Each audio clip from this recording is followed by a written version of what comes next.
Olá, eu sou o Victor Biazon, estamos começando mais um Conversando a Gente Se Entende. E hoje o tema do nosso programa é negociação, conflito e feedback. E eu começo essa nossa discussão promovendo uma reflexão. Considerando que o gestor de pessoas transita em todos os setores, ele precisa agir e também reagir.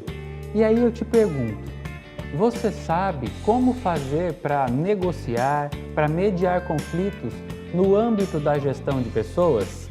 Sim? Não? Para saber um pouco mais e falar um pouco mais sobre isso, nós temos um reforço. Tenho aqui comigo hoje o professor Jorge Vandal. Tudo bem, professor? Tudo bem, professor Vitor. Obrigado pelo convite. Eu que agradeço, seja bem-vindo. E a gente vai discutir sobre a gestão de pessoas, mas sobre como existe a negociação e a mediação de conflitos e o papel desse gestor de pessoas em meio a todos os departamentos da organização. Vamos lá? Vamos lá.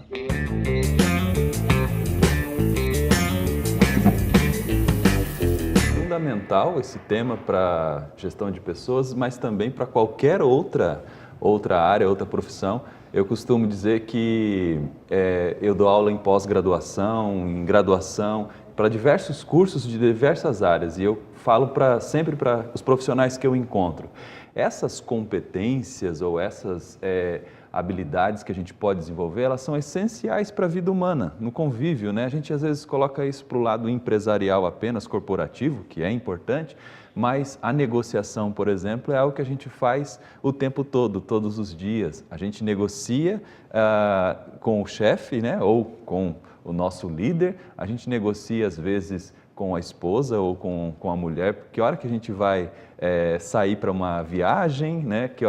Qual restaurante a gente vai frequentar. Até porque se a gente pudesse decidir tudo, a vida seria muito mais fácil, mas como a gente não vive sozinho, a gente também depende das outras pessoas, da opinião das outras pessoas, sobretudo em casa, mas também no trabalho. A gente precisa aprender a conviver com algumas diferenças e perguntar o que você pensa disso, o que você acha disso. Até porque existe discordância. Quando duas pessoas se juntam, a chance de haver discordância é muito grande. E nas organizações é bom que isso aconteça, é bom que tenham diferenças de opiniões, que tenham diferenças culturais. As pessoas, elas trazem, quando elas entram numa organização, elas trazem consigo todo a sua bagagem psicológica, o seu histórico, a sua vida, os seus valores, as suas crenças, que podem ser diferentes, e também o seu conhecimento daquela área específica, a sua experiência profissional, que vai ser diferente. Vão existir semelhanças, mas vai ser diferente de muitas pessoas que estão ali. E essa diferença leva ao conflito. Sim. E o conflito, muitas vezes é visto como algo negativo, mas não é. O conflito é algo positivo, importante, porque a diferença de opiniões, os antagonismos, eles acontecem cotidianamente nas empresas. O que deve ser feito é utilizar as técnicas de negociação e de comunicação para os gestores de pessoa, principalmente, para mediar esses conflitos, para que a equipe consiga, com suas diferenças, encontrar novas soluções, novos caminhos. Mas tá, calma aí que a gente vai seguir uma sequência, daí eu vou te provocar e também vou provocar você aí de casa, para que a gente possa construir alguns saberes juntos, ou para que a gente possa perceber se nós temos algumas dessas competências que o professor Jorge trouxe para a gente. E aí, mais uma reflexão, porque o negócio aqui é fazer todos nós pensarmos. Você é essa pessoa? Que tipo de pessoa? Ou seja, você é dotado de competências, habilidades como ser resiliente, flexível a mudanças nos cenários e nos diversos processos dentro da gestão de pessoas? E aí eu pergunto para você, professor, de repente a gente questiona o pessoal em casa, perguntando, você é resiliente?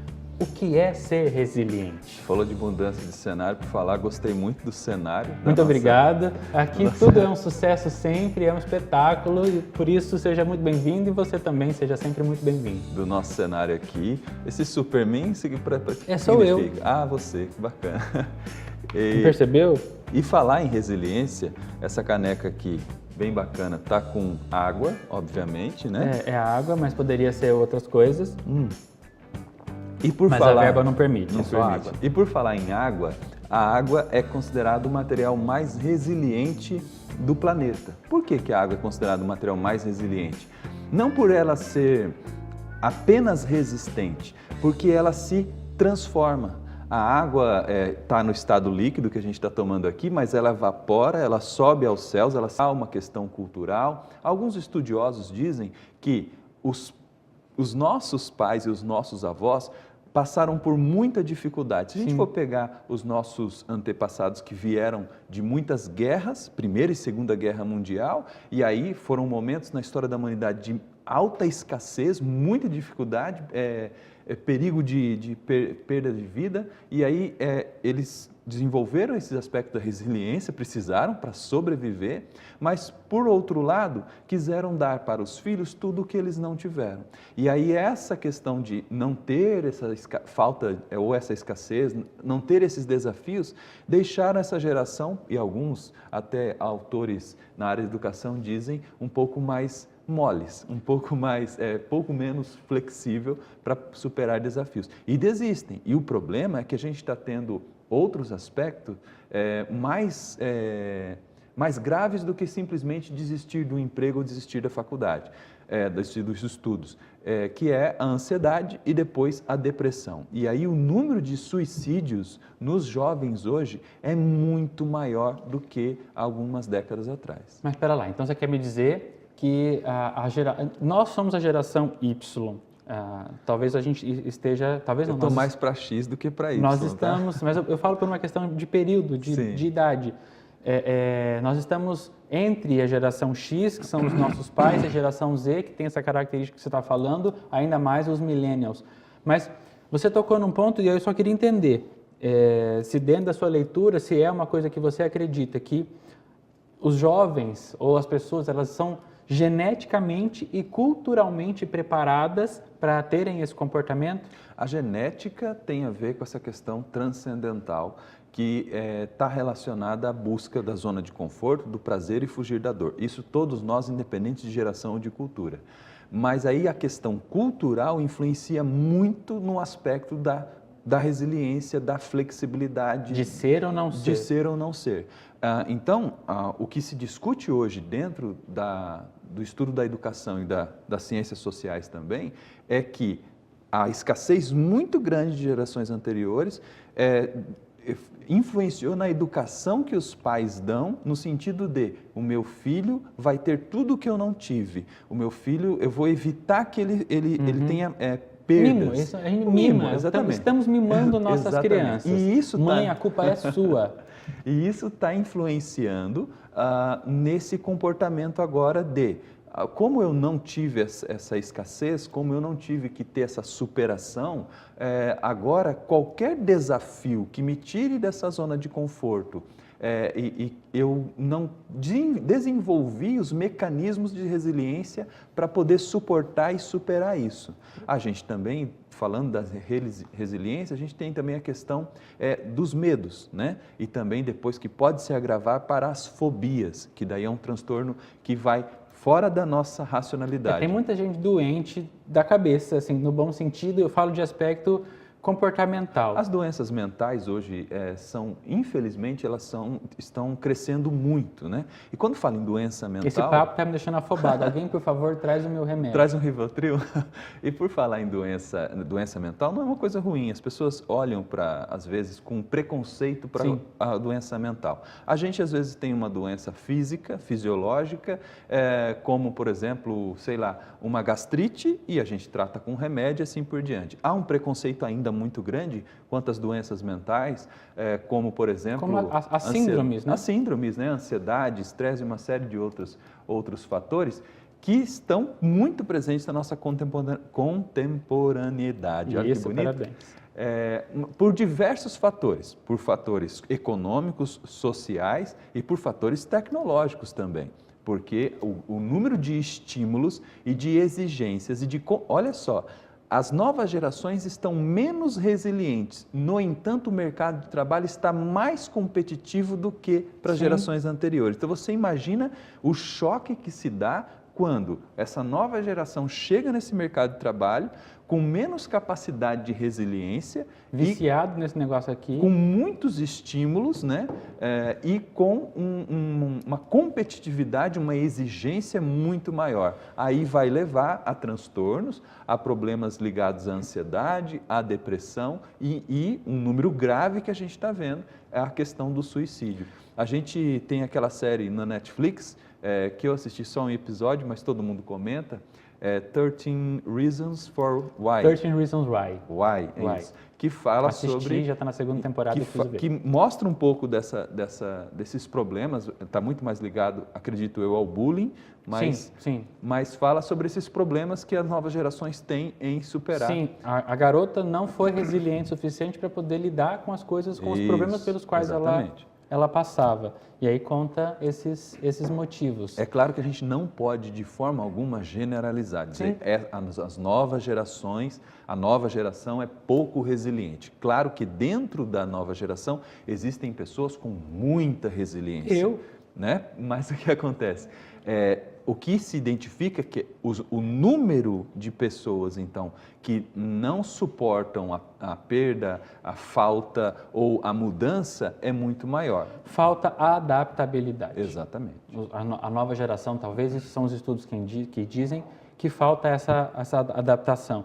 Só recorrendo um pouquinho à teoria, o Kotler já dizia isso lá no seu livro de administração de marketing, da cultura asiática, sem preconceito, mas de que, até por uma questão legal de não poder ter outro filho, os filhos únicos dos casais são chamados de pequenos imperadores. Então, esses pais dão tudo o que essa criança pode ter, ou tudo que eles conseguem proporcionar, porque só vão ter aquele filho. Sim. Então, eles querem carregá-lo, às vezes até para a questão de suprir uma ausência física, porque por trabalho, né? Sim. O pai e a mãe, hoje em dia, ainda bem que a mulher trabalha, que assim não fica só nas nossas costas, a criança às vezes fica com a babá, fica na escolinha, então acaba gerando esse cuidado a mais. E aí a gente faz o quê? Soca presente nas crianças. E aí desenvolve tudo isso que a gente está falando. E dentro de uma cultura, e aí a gente tem que olhar para a cultura, porque o próprio Kotler fala que a cultura influencia absurdamente em tudo, né? No consumo, em tudo. A cultura japonesa é uma cultura que preza pela coletividade. Se a gente for olhar, é muito mais a questão do coletivo, porque eles pensam em tudo que eles vão fazer, como vai afetar os outros. Sim. E por outro lado, a individualidade está crescendo, né? E não é à toa que o Japão tem o maior índice de suicídios no mundo. E aí, um dos maiores índices de suicídio. Falando em individualidade, eu faço a reflexão para o segundo ponto. Você é essa pessoa proativa, com capacidade de liderança, que contribui para o relacionamento tanto intra como interpessoal no trabalho. Porque, como a gente vem dizendo, a gente não vive sozinho, nós estamos aqui na coletividade. Então, primeiro a gente precisa se conhecer, ter um bom relacionamento intrapessoal. De repente, essa busca excessiva pelo corpo ideal, pelo emprego ideal, pelo salário que a gente acredita ser o ideal, nos torna pessoas problemáticas, com problemas consigo mesmo, problemas internos. Então, a gente muitas vezes tem problemas de relacionamento com a gente mesmo. Exatamente. E quando a gente passa a conviver com outras pessoas no trabalho, a gente, até por problemas internos, de repente possa ter dificuldade nesse relacionamento interpessoal. E trabalhar com equipes de trabalho, trabalhar em equipe pode ser um grande problema. O ser individual, a individualidade da pessoa, às vezes até o egoísmo que a pessoa tem, lidando com o coletivo, vai gerar diversos problemas no âmbito profissional. O gestor de pessoas, ele deve ser um profundo estudioso da psicologia, da neurociência, para compreender o ser humano. Mas às vezes o coitado não tem tempo nem de calcular a folha de pagamento. Mas ele tem, assim, é a sua função maior entender como funciona... Ainda bem que existem softwares, desculpa. A sua função maior é entender como funciona o ser humano, como funciona o cérebro humano, a questão da cognitividade, a questão da percepção humana, você tocou aí. Cada um de nós percebemos o mundo à sua maneira, somos seres únicos, diferentes e maravilhosos, porque ele estudando melhor esses funcionamentos, a psicologia traz isso para a gente, da área de gestão de pessoas, ele vai se entender melhor. E é aí que eu começo a ser mais adaptável, mais tolerante, quando eu me conheço, quando eu me conheço melhor. Porque daí eu vou me enxergar semelhanças, vou enxergar semelhanças nos outros Era aí que eu ia também. chegar. Né? E então ele tem que desenvolver isso, estudar isso profundamente. Não dá para a gente jogar, por exemplo, toda a responsabilidade nas costas de alguém que tem pouca experiência de trabalho e está chegando agora. E aí a gente tem que ser um pouco mais tolerante e tem que tentar mostrar o caminho. Mas veja bem, não é que eu estou chamando a gente de velho, não. Mas você tem a sua experiência de vida. Muito cuidado. Você não começou a trabalhar ontem, eu também não comecei a trabalhar ontem. Faz só 5 anos que a gente trabalha, mas já há bastante tempo. Então, assim... Como assim só 5 anos? Estou brincando, estou brincando. Tá. A gente, às vezes, quer exigir demais para aquele jovem, aquele adolescente que está chegando no mercado de trabalho e que não passou por experiência. Não é só experiência de trabalho. Quantos anos você tem de carteira? É experiência de vida, de ter vivido conflitos, de ter vivido antagonismo, de ter vivido rupturas grandes de culturas completamente diferentes que ele estava habituado, porque ele estava em casa, família, depois ele vai para a escola, depois ele vai para o ambiente de trabalho. Então, é importante, olha só, quando uma pessoa se prontifica ou entra para o desafio de gerir pessoas, ela tem que buscar esse conhecimento muito mais amplo, para que ela possa gerir isso da melhor maneira possível. Então, eu costumo dizer que a psicologia é fundamental dentro de um curso de gestão de pessoas. Só fazendo um parênteses, a gente está demorando demais para falar desse assunto, eu tenho um monte de coisa para tratar contigo ainda. É que é muito bom o assunto. É gostoso. Essa inexperiência, muitas vezes, da pessoa faz com que ela tenha dificuldade de aprendizado, de lidar com os outros. Mas tem um detalhe, como a gente falou, não dá para generalizar. Em um certo momento, ou certas pessoas, elas precisam primeiro se compreender para depois compreender o outro, né? O intra para depois o inter. Mas há pessoas também que fazem caminho contrário, elas passam a perceber o outro e na percepção de acertos e erros do outro, ela faz o exercício contrário, de se enxergar. Então, muitas vezes, a psicologia também nos ajuda a entender isso, de eu me reconhecer ou não me reconhecer no outro. A partir do momento que a gente passa a enxergar acertos ou defeitos e erros nos outros, a gente também passa, poxa, mas será que eu tenho isso? Será que eu ajo dessa forma? Como eu deveria agir então? Então, pensando nisso, em nos transformar e também transformar quem está nos assistindo em pessoas resilientes, proativas, mas também com boas capacidades de relacionamento, é que a gente precisa incluir nessa conversa alguns outros elementos, como, por exemplo, a comunicação. Então, agora a gente passa a tratar do conceito e da importância da comunicação no ambiente organizacional. O que nós estamos fazendo aqui?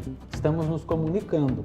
Pelo visto, estamos nos entendendo, mas pode haver situações em que a gente discorde. Mas antes da gente entrar nessa discordância, vamos então entender o que vem a ser essa comunicação, esse processo comunicacional e também os tipos de comunicação que a gente pode encontrar na organização, mas também que a gente vê na televisão, que a gente vê na internet, no YouTube e por aí. O que é comunicação, professor? Você que é mestre em comunicação. E você que é doutor em comunicação. Então tá, eu mando mais que você, mas o programa é meu, eu falo o que eu quero. Tem até vergonha de falar o que é comunicação para quem é doutor em comunicação. Mas vamos lá.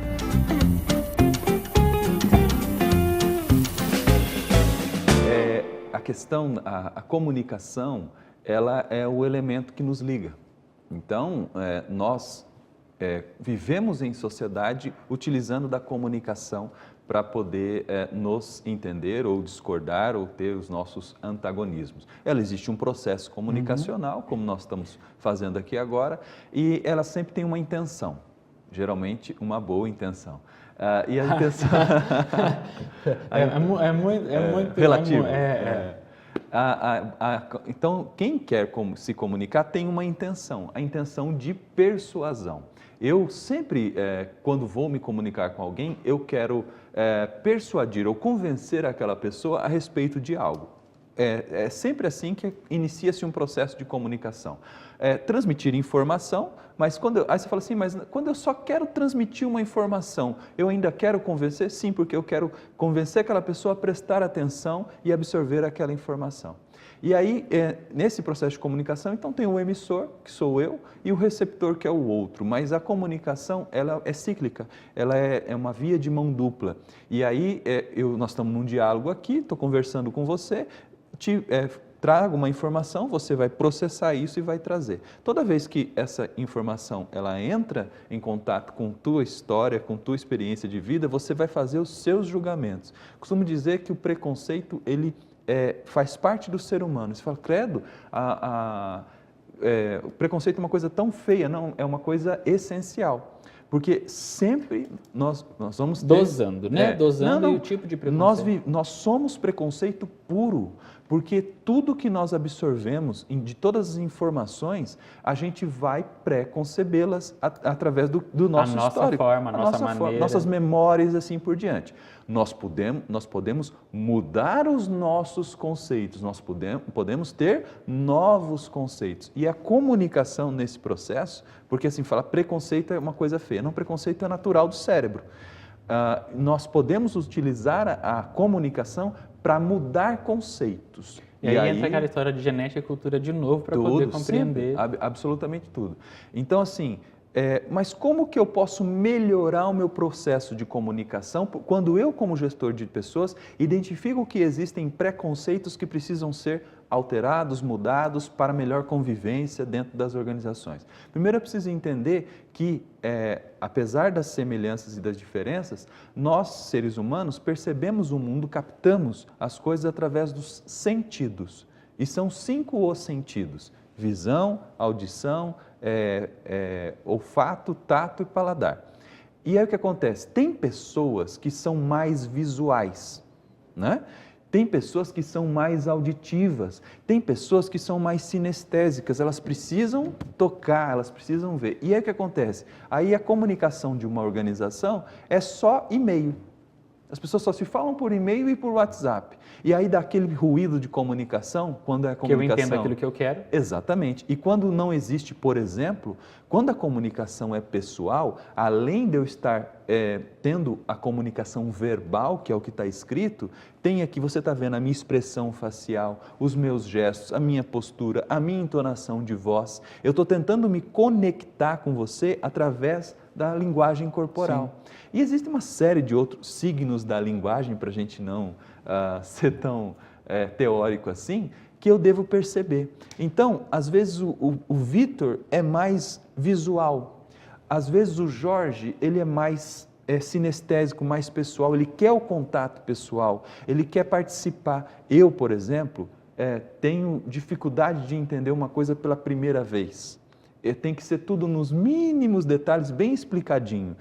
Eu tenho A geração nova vai te chamar de burro, eu sou lento, lerdo. digamos assim que eu sou lento. Mas, então, eu tenho que verificar quais são os meios e linguagens de comunicação mais adequados para os indivíduos e para as equipes. É isso que falta. É isso que falta. E o que acontece? Às vezes, eu utilizo com muita frequência só uma forma de comunicação. E alguns compreendem bem, outros não compreendem tanto assim. Na educação, nós somos professores, isso é fundamental.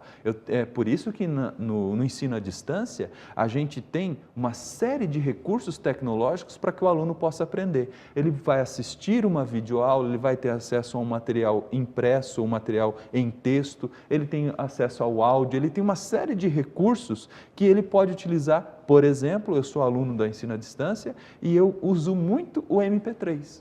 Eu gosto muito de ouvir uma aula conceito, e depois eu vou e leio, e aquilo complementa uma coisa com a outra. Aí você fala, mas poxa vida, isso é muito complicado para eu, enquanto gestor de pessoas, ter que identificar quais os meios de comunicação mais adequados, qual que o fulano compreende melhor, qual que Beltrano compreende melhor. Então, eu vou dizer...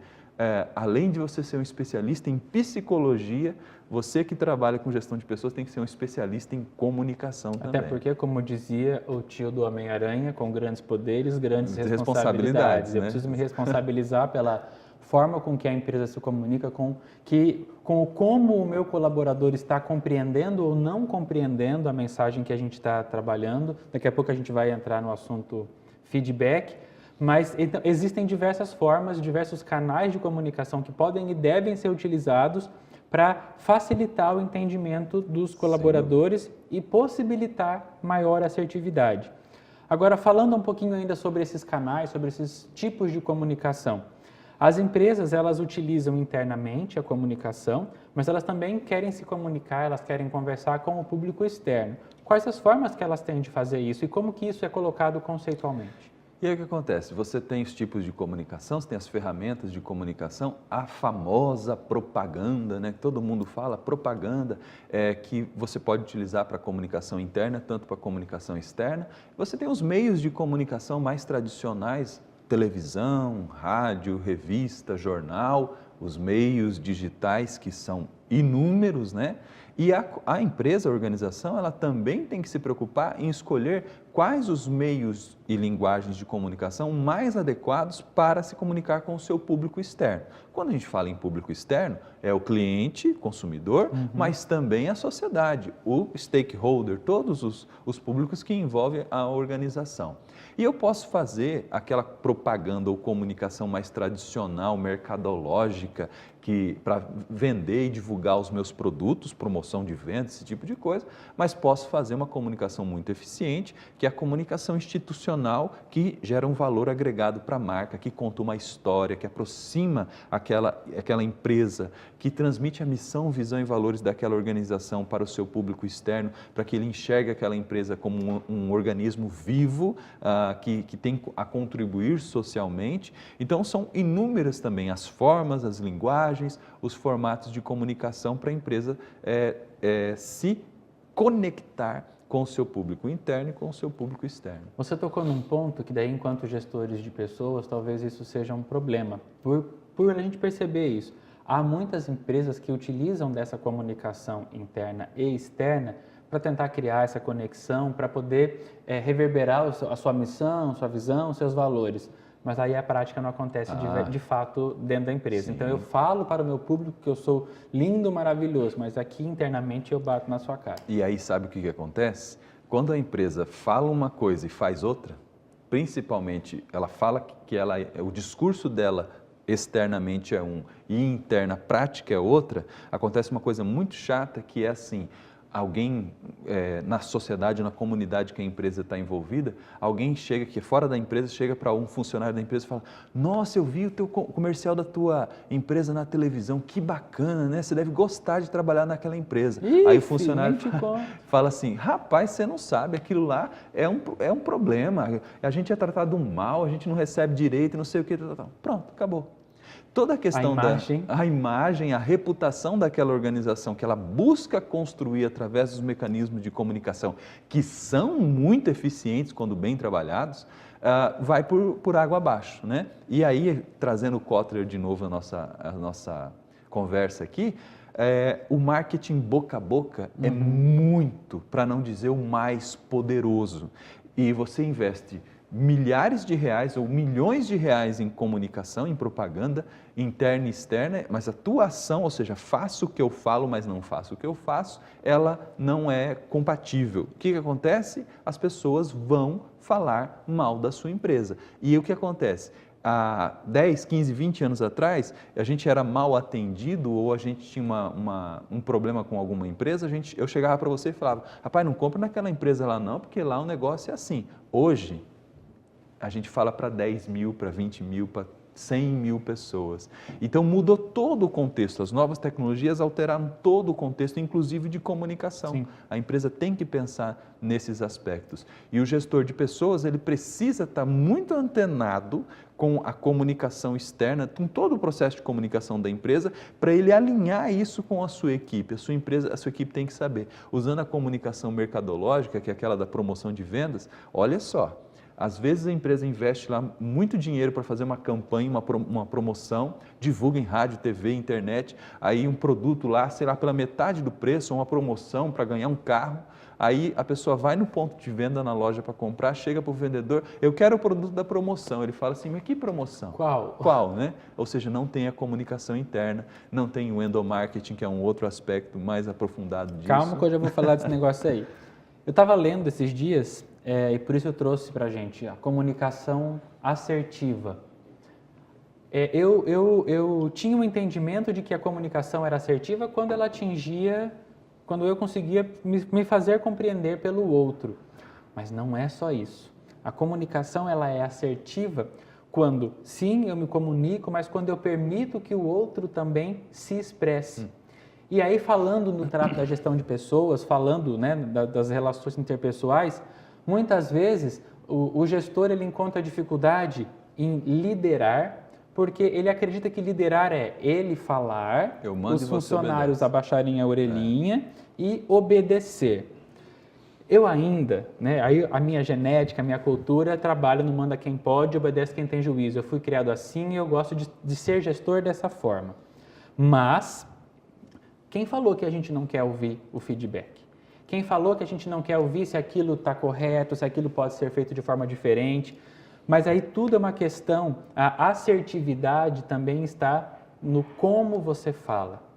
Não é só o que você vai dizer, olha professor, eu acredito que você esteja equivocado. Eu posso dizer isso, eu não sou obrigado a concordar com tudo, até porque a gente tem a nossa carga cultural, a nossa carga de leitura, as nossas experiências. Mas é a forma com que a gente concorda ou discorda. Então, como gestor de pessoas, é claro que eu quero que a minha equipe me responda, que eles compartilhem comigo das suas opiniões, que eles falem quando concordam, quando não concordam. O que eu não gosto, mas aí é uma questão minha, é de mobilizações, é de manifestações barraqueiras, Motim. Isso me incomoda como gestor. Mas o falar, olha, eu não acredito que isso vai nos trazer o melhor resultado, eu acho que essa é uma equipe funcional. E aí a gente vai ter assertividade. O gestor, né, o líder de verdade, ele não pode ter medo de ouvir críticas, ouvir diferenças de opiniões. Mas é que às vezes esse gestor, ele é o gestor daquele setor, ele não é o dono das submetido. coisas. Sim. Mas assim, ele ouvir, veja bem, Deus nos deu 2 ouvidos e uma boca. Eu vou tomar água agora. Com esse, ele deu um recado para a gente. Ouça mais e fale menos. O bom comunicador não é aquele que fala muito. Quem fala muito é o falador. Até papagaio fala, né? O bom comunicador é aquele que ouve melhor. E o gestor de pessoas, ele deve usar os seus ouvidos, mas aí não é entrar por um ouvido e sair por outro. Ele deve ouvir com atenção, porque muitas vezes o colaborador ele tem alguma crítica a fazer que é relevante, que é importante. Só que ele precisa ser... Já pensou uma reunião de trabalho? E você já deve ter participado disso, porque eu já participei de várias. Reunião de trabalho que tem o chefe, daí não é nem o líder, e que só ele fala. Ele senta na ponta da mesa e só discurso. ele fala. Isso. E aí, quando alguém tem a palavra e discorda dele de alguma coisa, ele não tem argumentos, às vezes, para poder... Porque aí o que acontece? O problema não é a outra pessoa discordar de você.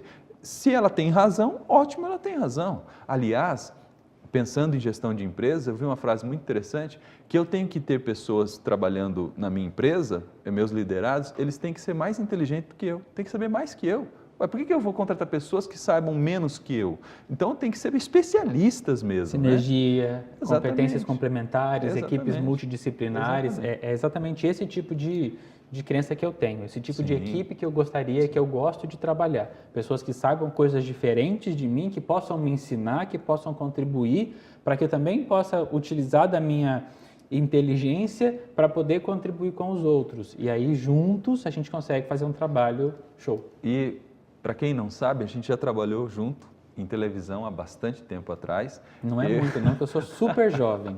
E eu fui seu chefe, hoje você é meu chefe, as experiências são completamente diferentes, tempos completamente diferentes. Eu aprendi muito em gestão de pessoas não sendo chefe, sabia? Uhum. Sendo chefe, eu era o reizinho da história. Eu sei. E depois eu aprendi muito sendo funcionário, porque daí você tem um poder muito limitado. Engolir alguns sapos faz parte, é bom e tal. E aí o que acontece? Só que aí a teoria também nos traz muito. Sim. Assim, eu agia como gestor de pessoas sem ter nenhuma base. Então, quer dizer, eu não tinha base nenhuma para aquilo. Era empírico. Era empírico. Hoje eu não sou o reizinho, não sou o líder máximo, mas eu também tenho uma equipe que eu lidero dentro de uma empresa que eu trabalho. E aí o que acontece? Você trabalha? Trabalho, trabalho. Aí o que acontece?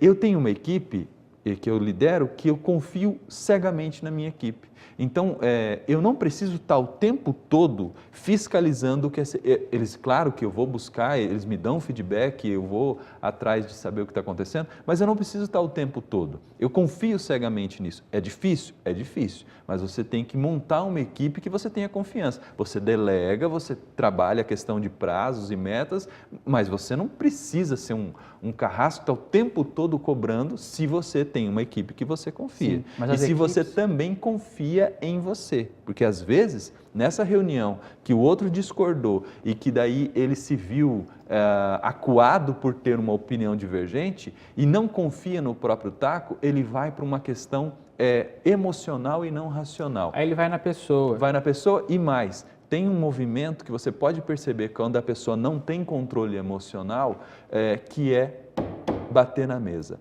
Quando o gestor bate na mesa, ele está querendo mostrar uma agressividade para mostrar quem é que manda, e tem pessoas que fazem isso. Se você pegar na Netflix... Hashtag fica a dica, não bata na mesa. Não bata na mesa, não bata na mesa, porque isso pode ferir emocionalmente a outra pessoa, porque isso é uma baita agressividade. Você não precisa fazer isso aqui. Então não faça, tá bom? Eu estou fazendo devagarzinho, porque tem chefe que vai pão na mesa, né? Isso aqui agride muitas pessoas. E lembrando que nós estamos numa sociedade com pessoas cada vez mais sensíveis, né? E você agride muito isso, você fere o sentimento daquela pessoa. Se você não viu, tem uma série na Netflix que é muito interessante, você não gosta, que é House of Cards. E o protagonista da série... se você tiver paciência para assistir a série ao longo das suas 5 temporadas, você vai perceber que conforme ele vai ganhando poder na série, ele vai batendo e o tom da mesa o tom da batida vai aumentando também, porque ele tem que impor a agressividade. Aquele que é competente de fato, que domina suas emoções, ele não precisa impor nada. Se você domina a comunicação, você vai utilizar os elementos de ouvir e de argumentar e persuadir a pessoa a fazer aquilo com base no que ela acredita e não com base no que você acredita somente. Então, o bater na mesa é um atestado, é um signo. É um atestado de incompetência intelectual. Ele não foi competente intelectualmente para poder argumentar com palavras, e aí ele foi para uma atitude agressiva. Eu vou testar você agora e vou testar você aí não também. Me testa. Vou te testar aqui agora. Diante de tudo isso que a gente discutiu, vou promover mais uma reflexão com uma questão. Olha só. Uma empresa pretende firmar seu primeiro contrato com uma multinacional para ganhar mais visibilidade. E a empresa, consequentemente, vai ampliar o seu mercado de atuação. Como há grande interesse nessa negociação, foi contratado um consultor e mediador profissional para conduzir o processo. O consultor, em suas mediações, utilizou a estratégia do ganha-ganha e a criatividade no processo de negociação, visando sempre a satisfação das partes envolvidas. Então, considerando essas características, considerando isto que foi exposto, vamos analisar algumas possibilidades. 1. A busca das soluções criativas será dificultada caso o problema seja dividido em partes, pois se perde a visão global dos resultados de negociação. 2. Utilizando-se a estratégia ganha-ganha, há necessidade de alinhar as questões envolvidas, verificar as diferenças entre as partes e fazer um realinhamento para que conflitos de escolha sejam evitados. E 3. É necessário envolver opções múltiplas, buscar oportunidades e discutir não só o objeto de negociação, mas também outros pontos de interesse.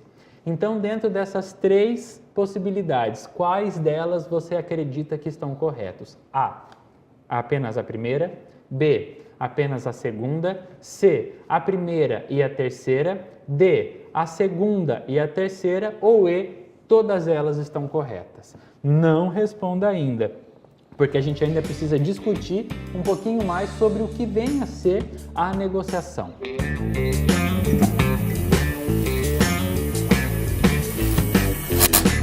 Então, passamos para mais uma fase da nossa conversa, conceitos e objetivos da negociação.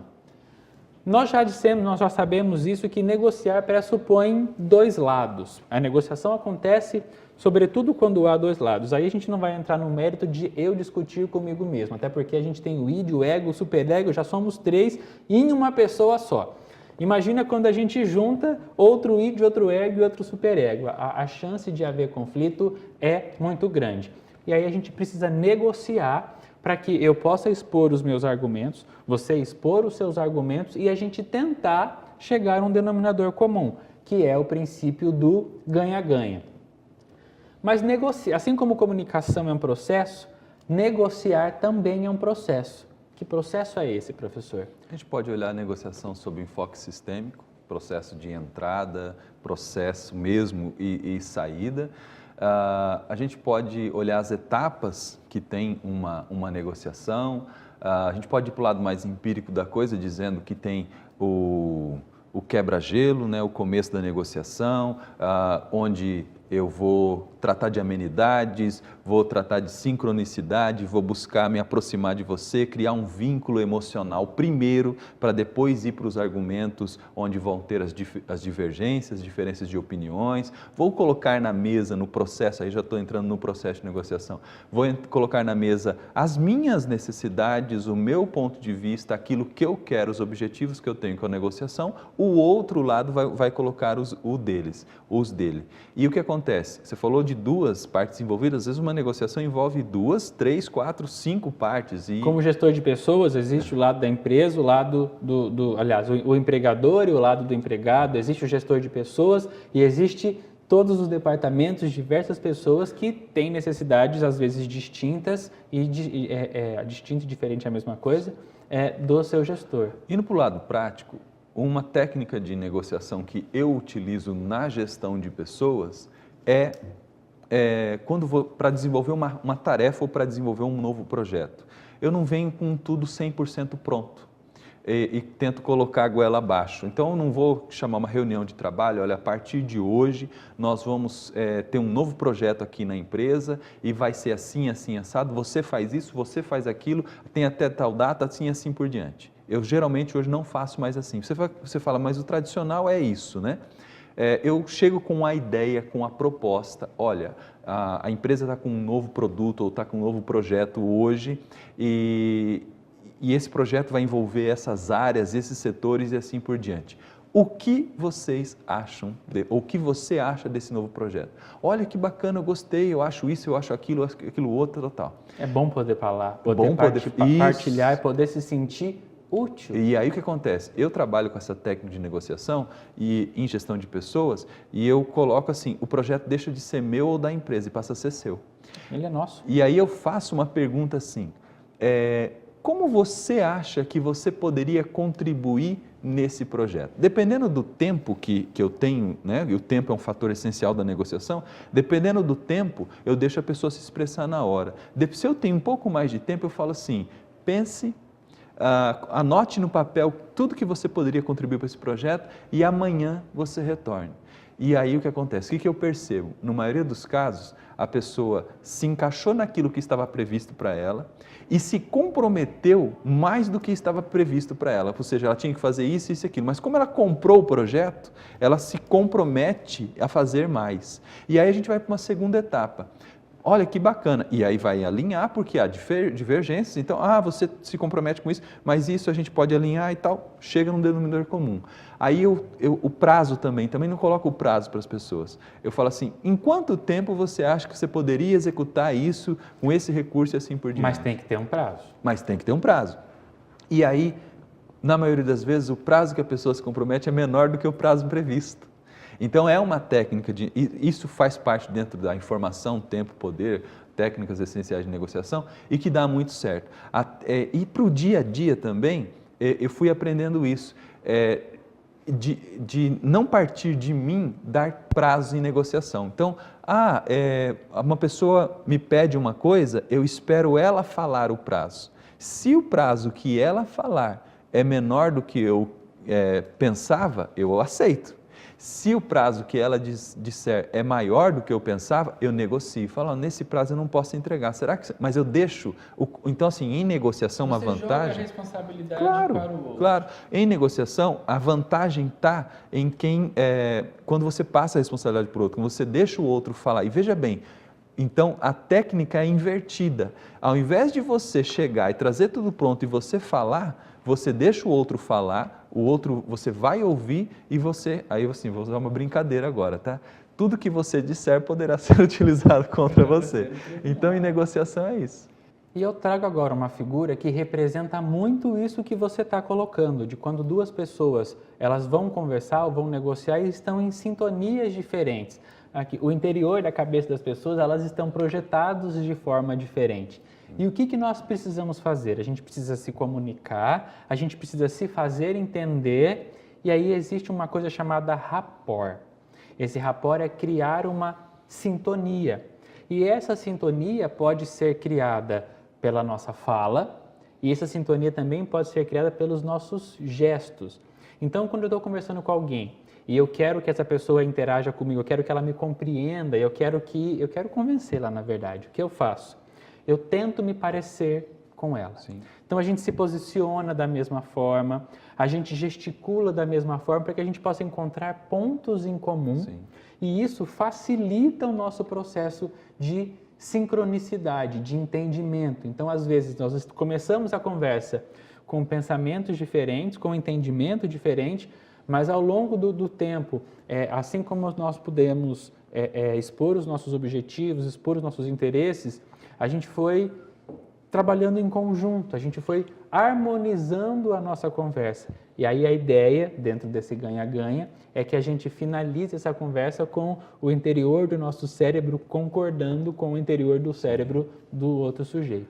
O bacana dessa técnica é que a gente não precisa aprender a fazer, a gente já faz. Uhum. Todo mundo já faz a técnica do rapport ou do... A criança, né? O bebê faz isso. Ou seja, a gente aprende por modelagem, né?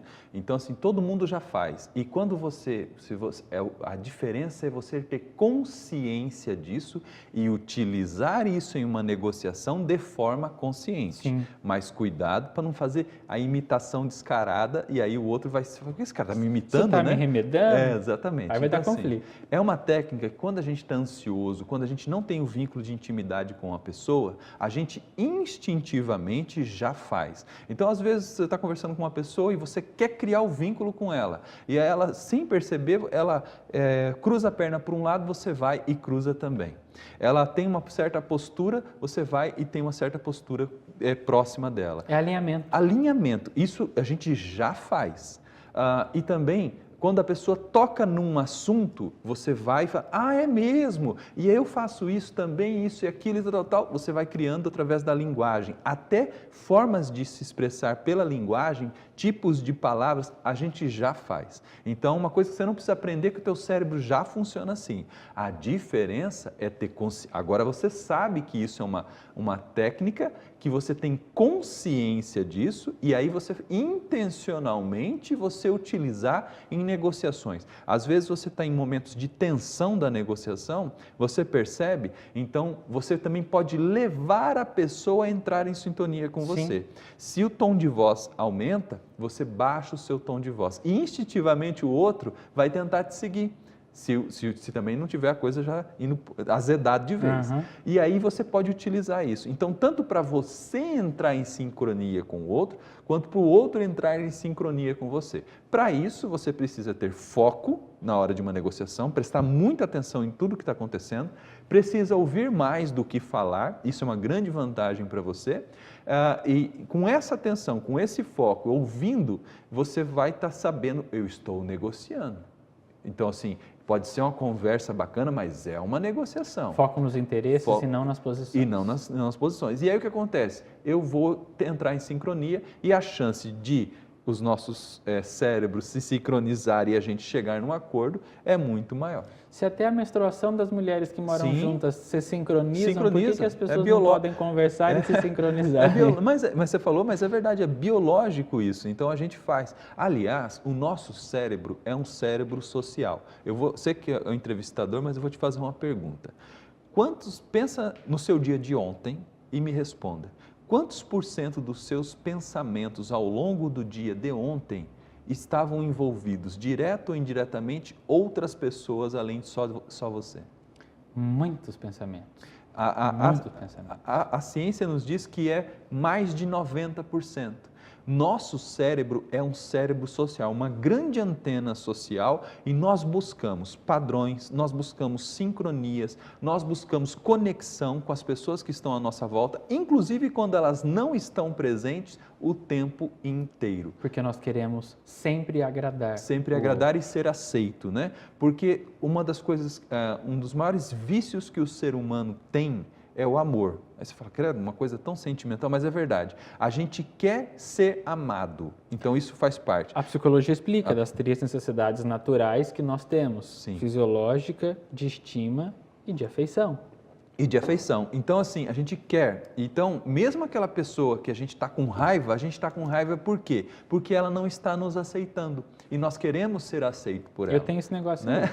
Então, assim, o nosso cérebro é um cérebro social, é uma grande antena que busca padrões e busca sincronias o tempo todo. Ter a consciência disso é que vai te tornar um negociador muito melhor.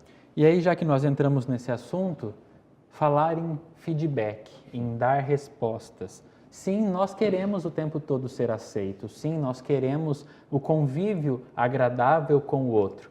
E para isso, muitas vezes, a gente precisa dizer para o outro que ele está correto ou que ele está errado. Então, rapidamente, para a gente poder fechar o nosso bate-papo, qual a importância do feedback, do dar respostas no trato pessoal, mas principalmente no âmbito das organizações? A importância é total. As organizações estão percebendo que o feedback ele é uma ferramenta fundamental para a gestão de pessoas, para o desenvolvimento de projetos e assim por diante.